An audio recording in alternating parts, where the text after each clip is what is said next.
I was like hooked. There's like a character that is described as like super gruesome, ugly, dark, mean, snarling, and I was like, but are they like a cute ugly? And I was like, oh my gosh, like girl, who hurt you? This book is Corpse Bride meets Series of Unfortunate Events meets Twilight. Okay, I actually don't know how to say the main character's name. Meets Tim Burton again. Meets Stranger Things. Like L.M. Montgomery, who is Miss Rachel in real life? We need the tea. And this is just my opinion, so please don't come for me if you disagree. Clutch my pearls, is that what she just said? Okay, and the last book that I have, y'all, shook me to my core. Shook me to my core. What's up, you guys? Happy November. It has been a while since I have filmed a video, so I'm super excited to jump back in. Have a lot of books that I have read since the last time I filmed on here and did a review, so lots of exciting things to get into. I feel like November is flying. It's only a few days away from Thanksgiving right now at the time that I'm filming this, which is crazy. But I did want to mention that I'm thinking about posting like a bookish gift guide video for Christmas. I already kind of have some ideas, and I already have a bookish gift guide posted on my Like to Know It, but I don't have any books linked on there because I want people to buy locally from their independent bookstores if they can, as opposed to somewhere like Amazon. So I don't have any books linked there, but I was thinking about doing a little bit more of like an in-depth book gift guide on here where I could actually give book recs for different types of people and kind of combine those with some of the bookish things that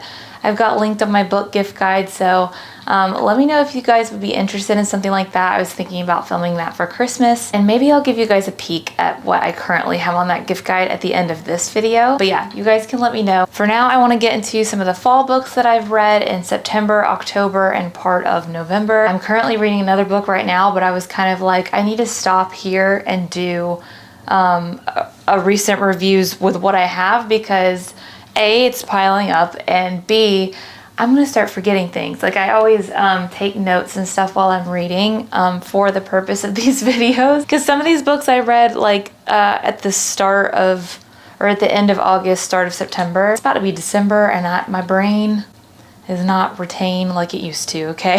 So all right, so I'm gonna go kind of in the order that I read them in. So first up, we have The Banned Bookshop of Maggie Banks by Shauna Robinson. This was a book that I got in a blind date with a book, like covered wrapping in a bookshop in Savannah. So I'll just read a little bit of the back summary just as a refresher. It says, when Maggie Banks arrives in Belle River to run her best friend's struggling bookstore, she expects to sell bestsellers to her small town clientele, but running a bookstore in a town with a famously bookish history is not easy. Belle River's literary society insists on keeping the bookstore stuck in the past, and Maggie is banned from selling anything written this century.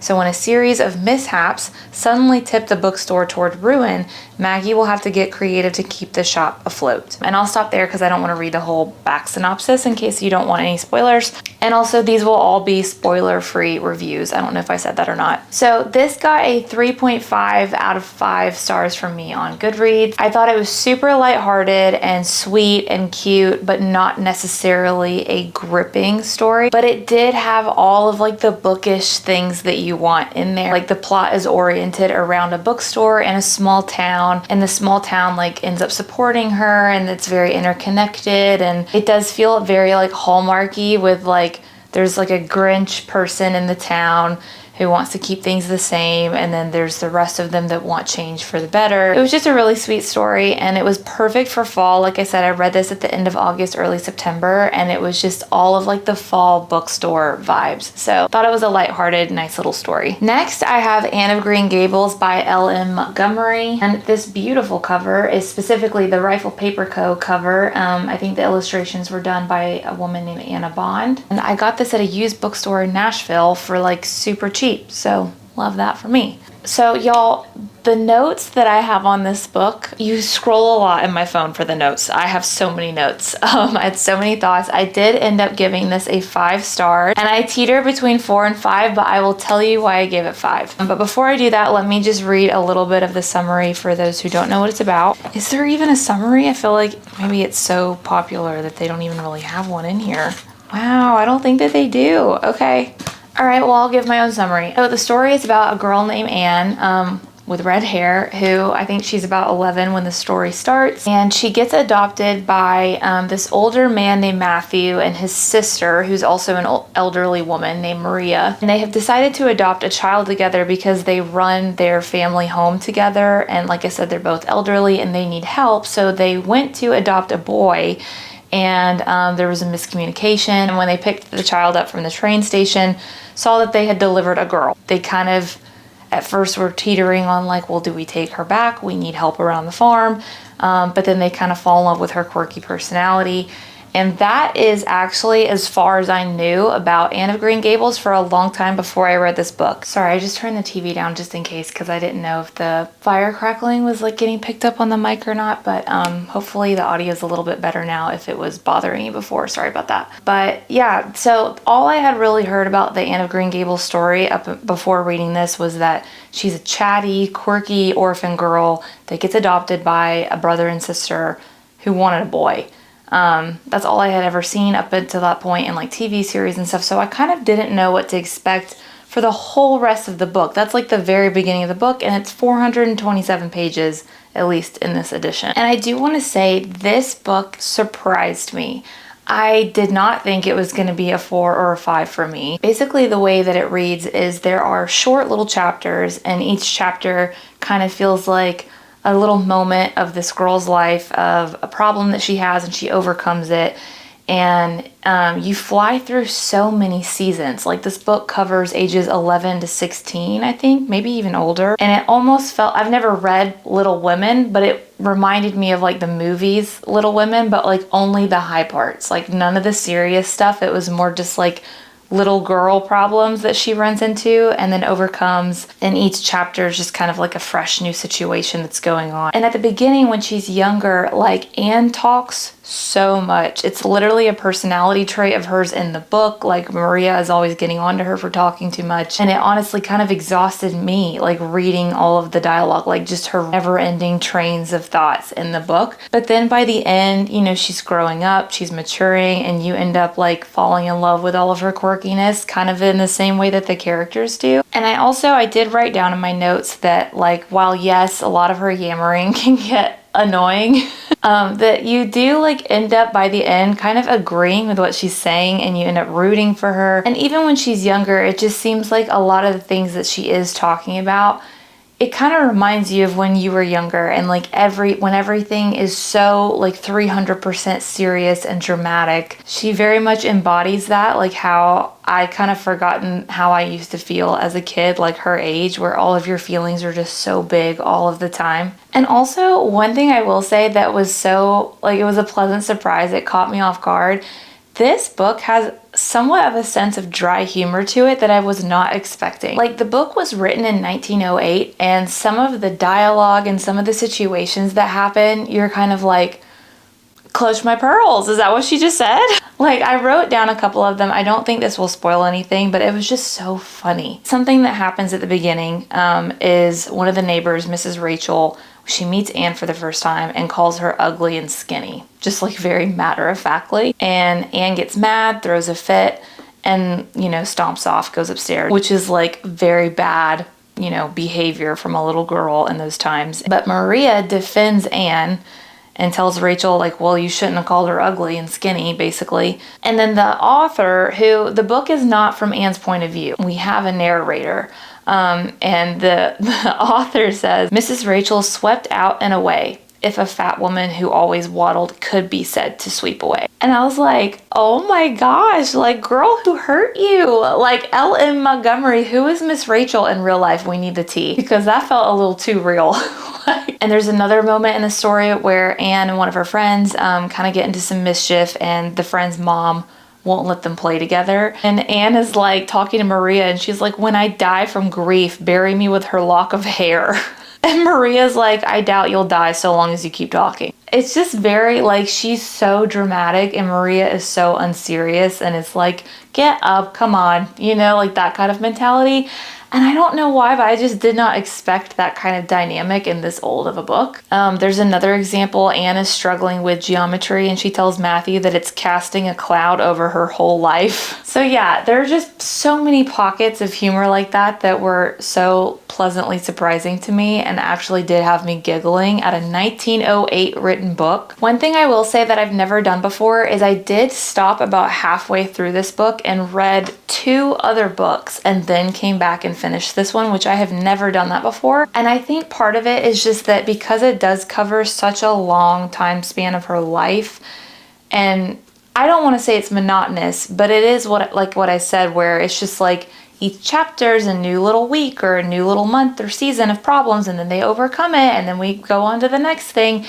And at first I was kind of like, okay, like it's just Laura Ingalls meets Little Women, like chapter after chapter after chapter, like, and we get it. She's a chatty, quirky redhead, like, who's slowly winning over the town, you know, like, so I was kind of, I don't want to say I got bored, but it was slow going for a little bit. So I did read 2 other books in between.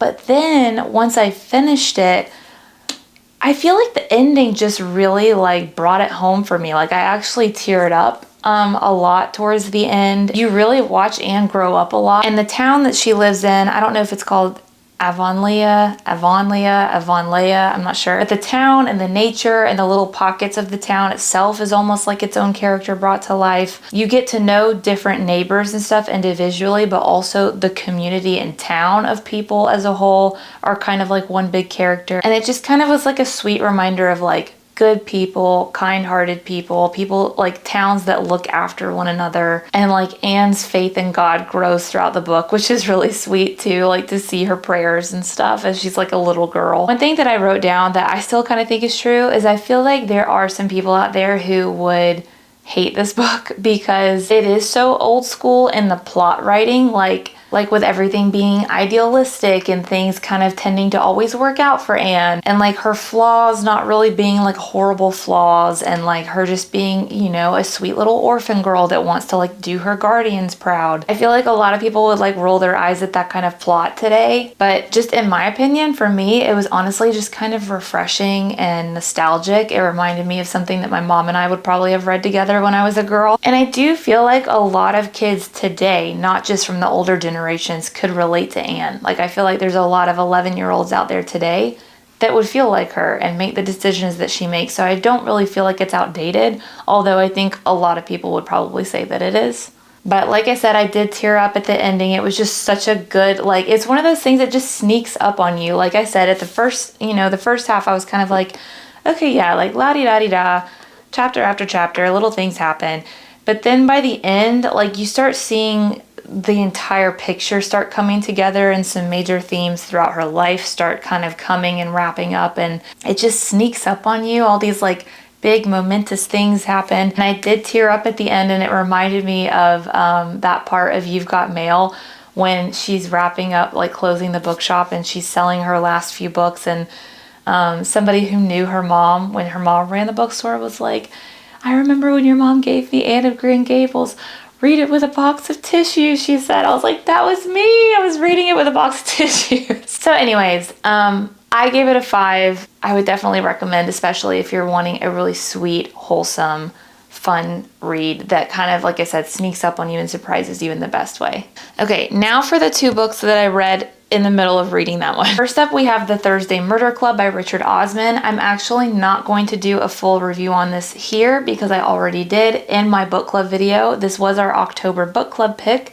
So I will let you guys go watch that to see the full review of this. In that video, I kind of let you get ready for October book club with me, and then at the end, I share my review of the book as well as what some of the opinions of the girls were. But just to tell you, read a little bit of the synopsis on the back. It says, in a peaceful retirement village, 4 unlikely friends meet weekly in the jigsaw room to discuss unsolved crimes. Together they call themselves the Thursday Murder Club.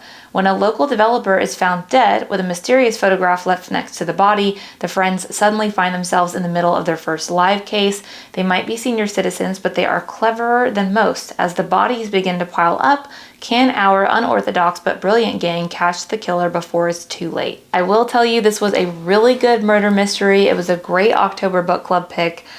So definitely go watch my book club video to get the full review on this one. Oh, and I also wanted to share that I did get this from my local independent bookstore called Foxtail Books.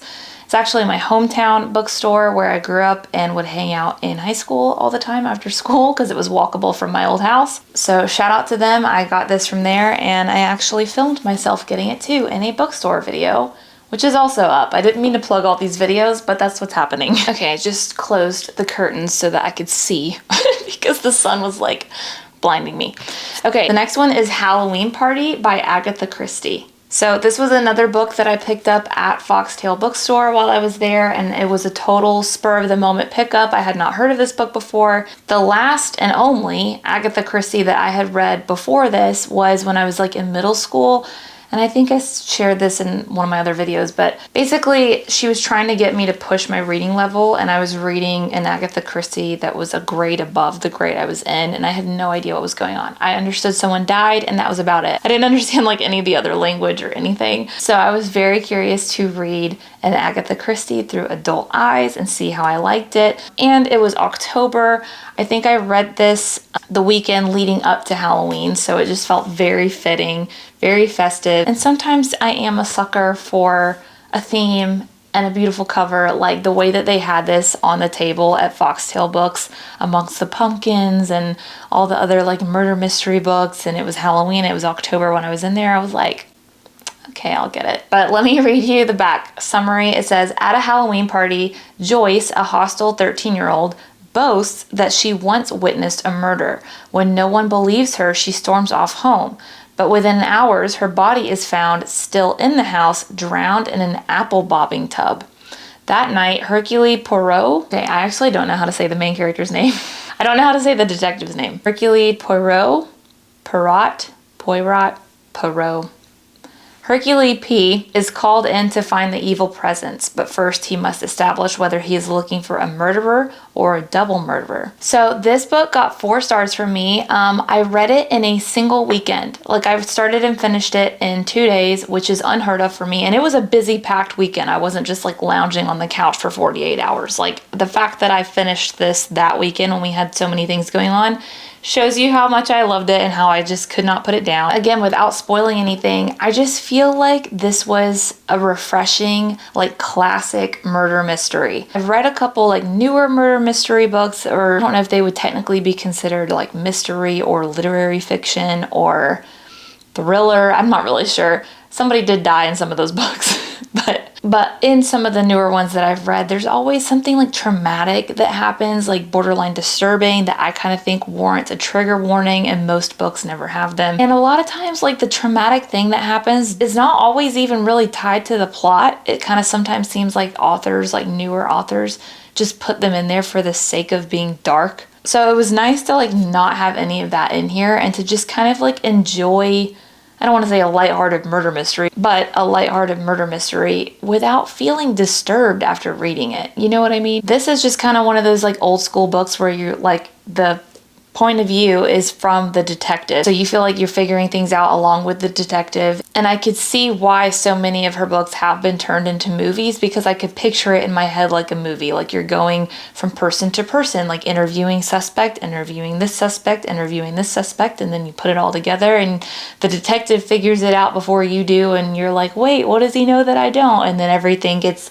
you know, explained and nicely wrapped up in a bow at the end. It was nice to kind of enjoy that fun, spooky October murder mystery read without feeling disturbed afterwards, you know? I also did not feel scared while I was reading it, which I do tend to scare easily. So if that's you also, then maybe pick this up next October. This might be a good little read for you. 4 stars from me. Okay, and the last book that I have, y'all, shook me to my core. Shook shook me to my core. It is Starling House by Alex E. Harrow. This is the other book I got at Foxtail, and as you can see, we have beautiful purple edges. Now, I went out on a limb with this book. So this was a Reese's Book Club pick, which I have kind of stayed away from for a little bit, for some of the reasons that I've shared throughout my videos. Like, this is just my opinion, so please don't come for me if you disagree. I have very fragile feelings. A lot of the Reese's Book Club picks that I have read, not all of them, but a lot of them, and a lot of literary fiction just in general, kind of have a similar pattern of it just being a really sad, dark account of someone's life with no real plot. Horrible things happen to them, and then it ends. And I'm like, who's enjoying this? Like, who is getting joy and pleasure from reading this book? I'm so confused. And so with this being a Reese's Book Club pick, and it being her October pick from 2023, and it being kind of spooky, I was nervous, y'all. I was a little bit like, is this gonna be the same level of like disturbing trauma, dark, that's in a lot of her book club picks, just now like amplified because it's October and spooky? But I had seen so many good things like said about it online, like more than her average book club picks. And the person who rung me up at Foxtail vouched for it and was like, oh, I loved this book, love a good haunted house read. And I was like, okay, so let me read you guys just part of the summary. It says, I dream sometimes about a house I've never seen. Opal is a lot of things: orphan, high school dropout, full-time cynic, and part-time cashier. But above all, she's determined to find a better life for her younger brother, Jasper. One that gets them out of Eden, Kentucky, a town remarkable for only two things: bad luck and E. Starling, the reclusive and 19th century author of The Underland, who disappeared more than 100 years ago. All she left behind were dark rumors in her home. Everyone agrees that it's best to ignore the uncanny mansion and its misanthropic heir, Arthur. Almost everyone, anyway. And then it goes back to Opal's point of view. I should be scared, but in the dream, I don't hesitate. Opal has been obsessed with the Underland since she was a child. When she gets the chance to step inside Starling House and make some extra cash for her brother's escape fund, she can't resist. But sinister forces are digging deeper into the buried secrets of Starling House, and Arthur's own nightmares have become far too real. As Eden itself seems to be drowning in its own ghost, Opal realizes that she might have finally found a reason to stick around. In my dream, I'm home, and now she'll have to fight.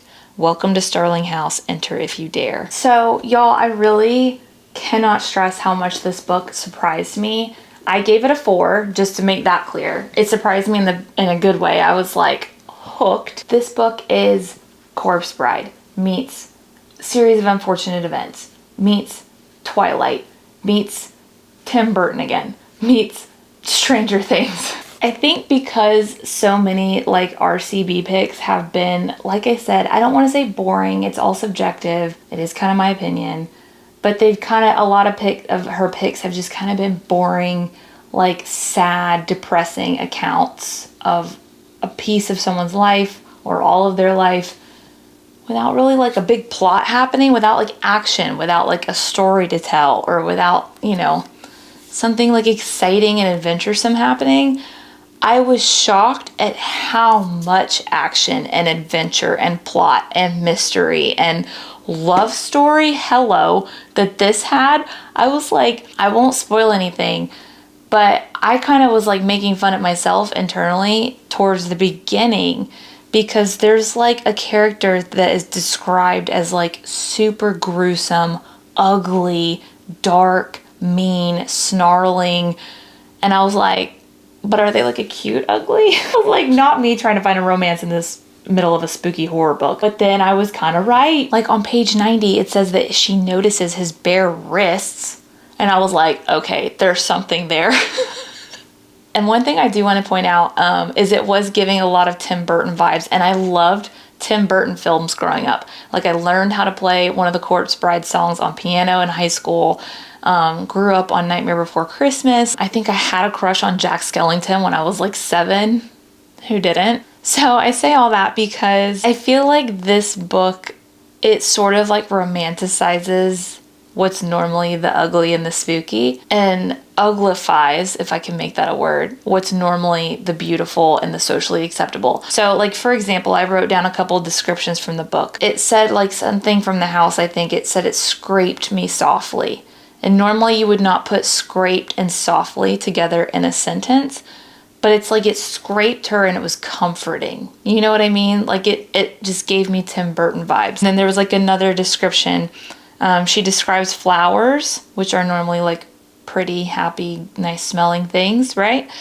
As fat clusters of flower buds. And the honeysuckle by the motel is already a ferocious man-eating green. Like, what a way to describe honeysuckles, you know? So I feel like that was something smart that the author did throughout the book to kind of like get you on their same page of like falling for the ugly kind of thing and like feeling at home where everybody else doesn't, and vice versa, not feeling at home where everybody else does. And one thing else I had written down, I don't want to spoil anything, but if you've read this, you know a bloody clothes visual hates to see Alex E. Harrow come in. Alex E. Harrow loves to romanticize a bloody clothes visual. The amount of times I was like, and it wasn't even gory. It's just if there's blood, we're taking a moment. We're focusing in on it. We're picturing exactly how it looks and smells and tastes and whatever. Oh, also, again, don't want to spoil it, but I think it happens pretty early in the book. Yeah, like some of the stuff happens on like page 7. No, page 2. Page 2 and 3. Okay, so I don't think this will spoil it for anybody. I'm trying to debate whether I should just show you guys the book. It's page 2. If this spoils it for you guys, I'm sorry. But you can see like at the bottom of the book, they wrote down notes of like factual things that happened. Like, for example, it was describing the light in the house, like in the haunted house, okay? It says it's a funny kind of light, a rich amber that shudders with the wind, nothing like the drone of a street light or the sickly blue of a fluorescent. And then it has the 1 number, and you go down to 1 in notes. It says, according to Lyle Reynolds, the Gravely Power meter man from 1987 to 2017, Starling House was never connected to the electric grid or the municipal water system. The telephone company sued for the right to place poles on Starling land in 1947, but the project was abandoned after a series of ugly accidents that left 3 employees hospitalized. So that threw me because at first I was like, is this based on a real story? And I think it's loosely, like Eden, Kentucky is not a real town. I think it's loosely based on some things that have happened, but obviously the majority of it is fiction. But I don't know, it was like very interesting. Like for the first however many pages of the book, there are a lot of notes like that at the bottom where it's like, you know, newspaper quotations or people that were interviewed, and you're kind of like, wait, how much of this is real? But yeah, so this was a great way to wrap up my fall reads. End October on a spooky note. I actually started this on Halloween and finished it shortly after. So this was another book that I couldn't put down, and I was so excited to tell you guys about it. So that is going to wrap up all of the books that I have read since my last recent reviews video. I will very quickly go ahead and put a glimpse of my bookish gift guide on screen, at least the ones that I have linked. But again, I am thinking about doing a more like in-depth book gift guide here, where I actually recommend different books for your different types of friends and things like that, since I didn't link books in the gift guide, because I want you guys to buy local if you can, support an independent bookstore if you can. But yeah, if you guys have read any of these books, please let me know what you thought about them down below, and I will see you guys in the next video. Bye.